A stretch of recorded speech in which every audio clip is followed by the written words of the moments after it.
First இந்த மாதிரி அணிஞ்சிக்கோங்க.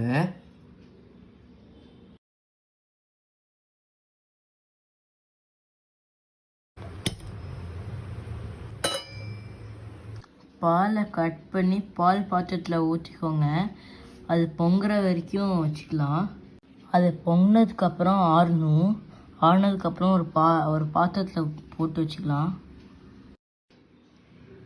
இப்போ நம்ம அரைஞ்சி வச்ச மாம்பழத்தை மிக்சி ஜாரில் போட்டுடலாம்.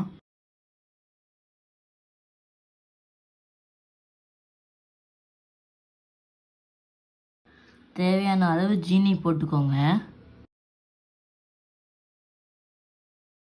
இப்போ மிக்சியில் போட்டு அரைச்சிடலாம் வாங்க.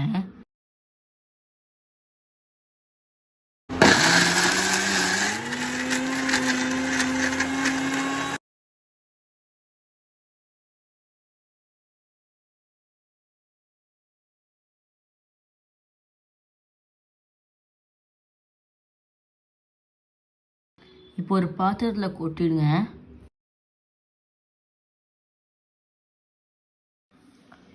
ஆறின பாலையும் மேங்கோ பல்ப்பையும்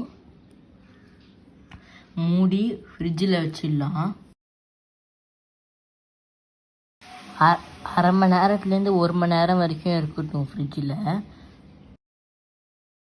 இப்போ எடுத்துடலாம் ஃப்ரிட்ஜ்லேருந்து. ஃபஸ்ட்டு கொஞ்சோண்டு பால் போட்டு மிக்ஸ் பண்ணிக்கோங்க. மிக்ஸ் பண்ணதுக்கப்புறம் திரும்பி இன்னும் கொஞ்சம் பால் போட்டு அந்த மாதிரி மிக்ஸ் பண்ணிவிடுங்க.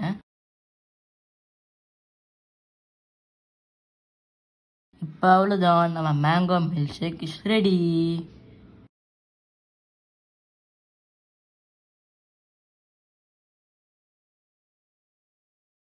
Thanks for watching and bye.